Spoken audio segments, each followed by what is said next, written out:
Deixa eu ver qual que vai ser o assunto de hoje. Bom, nós vamos continuar o vídeo passado, onde eu continuei, na verdade, tratando sobre o quê? Sobre a política econômica nos anos de 1890, ou seja, a primeira década da República, né? Eu estou construindo uma playlist aqui no canal sobre história da economia do Brasil, então história da economia brasileira, e eu resolvi começar com este livro, A Ordem do Progresso, 100 anos de política econômica republicana entre 1889 e 1989. Então já existe uma edição recente, mais recente deste livro com atualizações, né? Mas para o que nós precisamos nesta playlist, até 1989, este livro vai nos servir perfeitamente. Então aqui está o livro, o link dele está na descrição, é um clássico aí, né? Da área de história da economia brasileira. Claro que a história da economia brasileira, ela começa muito antes disso, ela já começa lá com o descobrimento, com os ciclos econômicos pelos quais o Brasil passou, ciclo do ouro, ciclo da cana-de-açúcar, os demais ciclos menores espalhados pelo país, ciclo do cacau, entre outros ciclos, ciclo do café também, que está acontecendo, inclusive, neste período aqui da República, né? Mas eu resolvi começar a partir da República, porque eu tenho este livro texto base aqui, poderia ter começado por outros. Talvez eu construa outras playlists aqui no canal em breve, ou nesta mesma playlist aqui, mas sobre a política, ou sobre as políticas econômicas, ou a economia do Brasil anterior, né, à República. O fato é que, pelo que eu estou percebendo no livro, as políticas econômicas de fato, com ministros ali envolvidos nessa questão econômica, começam mesmo na República. Os principais, né? E nós começamos já no vídeo passado, ou melhor, eu já comecei no vídeo passado, nos vídeos passados, entendendo sobre essa questão do que estava ocorrendo então com a República. Nós já entendemos até aqui que com a abolição da escravatura, ou da escravidão, em 1888, nós tivemos no Brasil uma espécie de problema de liquidez. Liquidez quer dizer o quê? De disposição de dinheiro imediato. Que isso vem lá da contabilidade, inclusive, esse conceito, né, de liquidez, passivo circulante, ativo circulante e tal. O que quer dizer isso? Quer dizer que quando houve a finalização da escravidão, houve então a necessidade de contratação de mão de obra paga, né? E aí como é que faz? Se o Brasil não tinha uma estrutura bancária, uma estrutura financeira até então, se não havia dinheiro circulante, como é que resolve esse problema? Então, esses primeiros anos aqui da República, que coincidiram ali inclusive com a abolição da escravatura ou da escravidão, coincide também com o aumento da base monetária do país, pelo que eu já entendi lendo este livro aqui, trazendo e compartilhando aqui no canal. E nós também já vimos que o primeiro ministro do Brasil, o primeiro ministro da Fazenda da República, foi Rui Barbosa, e ele teve várias medidas expansionistas da base monetária, ou seja, colocar à disposição moedas no mercado. E como que ele fez isso, pelo que nós vimos no vídeo passado, é que ele permitiu que bancos emitissem por conta própria, de acordo com a sua região, ou seja, a tentativa de se regionalizar a emissão bancária, isso com... Deixa eu ver se eu acho a palavra certa aqui. Isso com lastro em títulos públicos estava permitindo, então, essa foi a tentativa deste ministro, ou seja, para tornar que a economia tivesse liquidez para poder honrar com seus compromissos com a mão de obra contratada, permitiu que esses bancos então fizessem essa emissão bancária. E hoje nós vamos continuar então entendendo quais foram as consequências disso nos próximos parágrafos. Este vídeo vai ficar, não quero que ele fique longo, então eu farei a leitura de 2 ou 3 parágrafos para nós entendermos um pouco mais sobre esta medida dele, que tem até um nome, deixa eu ver se eu encontro aqui, que foi essa tentativa de regionalizar a emissão bancária, né, que foi a lei, não sei se eu vou conseguir achar aqui de primeira agora. Cadê a lei?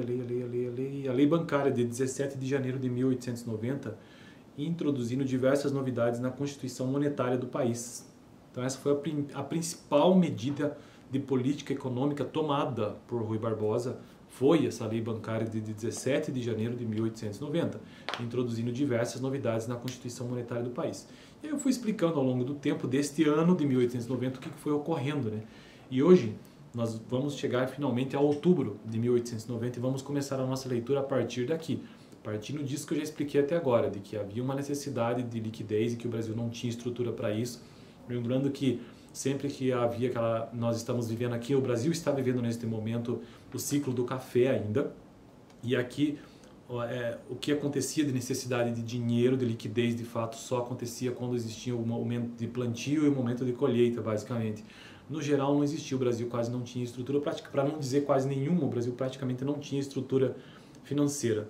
E aí, mais com essa questão da escravatura, como eu já falei, isso tudo agravou-se, né? Então, vamos entender agora a continuação desta história de Rui Barbosa. Por volta de outubro de 1890, ou seja, alguns meses depois, em torno de 9 ou 10 meses a partir da lei bancária de 17 de janeiro, que permitia essa regionalização da emissão bancária, por volta de outubro de 1890, o governo mostra preocupações claras com o andamento da especulação bursátil e chega, inclusive, a tomar medidas para detê-la através de um decreto elevando os depósitos mínimos para a constituição de novas sociedades, o que criaria certa dificuldade na praça. O envolvimento dos grandes bancos da capital com a torrente de novas companhias sendo lançadas, contudo, tornava o problema de se estancar a especulação bastante complexo. O trabalho de limpar as carteiras dos bancos de emissão, preservando os empreendimentos viáveis, se estenderia, na verdade, por vários anos. Uma maneira de lidar com o problema foi patrocinar a consolidação dos grandes bancos, o que foi impulsionado pela fusão do BUB e do BNB. O BUB, deixa eu ver se eu acho aqui, que é o Banco dos Estados Unidos do Brasil, foi criado também. Esse banco foi criado neste período, e também o banco NB, o BNB, que é o Banco Banco Nacional do Brasil, criado também fazendo uma comparação do Banco Nacional do Brasil. Beleza. Então vamos continuar a leitura aqui. Cadê para eu não me perder? Uma maneira de lidar com o problema foi patrocinar a consolidação dos grandes bancos, o que foi impulsionado pela fusão deste BUB e do BNB, da qual resultou o Banco da República dos Estados Unidos do Brasil, o BREUB, em 7 de dezembro de 1890. Então juntou-se esses dois bancos. O BB, o Banco do Brasil, é outro, né, que está fora dessa discussão neste momento. Este novo banco teria um capital de 200 mil contos e poderia emitir até o triplo deste valor. Portanto, este banco, lembrando, esses bancos poderiam emitir até 600 mil contos, então, né? Como haveria o compromisso de retirar de circulação papel moeda do Tesouro em circulação, e as concessões anteriores ao BUB e BNB seriam canceladas. O impacto líquido sobre as emissões autorizadas seria praticamente nulo. Eles teriam que remover, né, o que foi emitido antes. A intenção do governo ao apoiar o novo estabelecimento parecia ser a de constituir uma espécie de banco central dos padrões britânicos. Isto é, um grande banco de depósitos e descontos com poderes para regular o volume de crédito, ao mesmo tempo dotado da faculdade emissora e também destinado a ter posição preponderante no mercado de câmbio. O novo banco haveria de ter o monopólio do direito de emitir. Veja bem, vamos observar isso aqui agora. Esta fusão desses bancos, que inclusive tem muito do seu capital estrangeiro, inclusive francês, o novo banco haveria de ter o monopólio do direito de emitir, funcionaria como agente financeiro do Estado dentro e fora do país, podendo o governo influenciar a indicação dos administradores do banco. O propósito parecia o de criar uma instituição sólida, de modo a promover a liquidação dos preocupantes excessos do encilhamento e, ao mesmo tempo, permitir maior controle sobre o mercado de câmbio. Entretanto, para ambos o propósito de 1891 seria... Entretanto, para ambos os propósitos, o ano de 1891 seria funesto. Vamos continuar por mais um parágrafo ou dois. Rui Barbosa deixaria a pasta, e na verdade eu acho que eu vou parar nesse último parágrafo aqui. Deixa eu ver como é que é o andar aqui do texto para ver se vale a pena. Rui Barbosa deixaria a pasta da Fazenda no começo de 1891 e seria sucedido pelo conselheiro Alencar Araripe, um jurista extraviado nas finanças, de que jamais se ocupará. De acordo com Calógeras, de 1910, e em seguida pelo barão de Lucena, ambos eximiram-se de proceder ao saneamento do grande instituto emissor recém-criado. Com isso, se abstendo de arrefecer o fervor especulativo reinante. O movimento de lançamento de novas companhias avançaria ainda mais em 1891.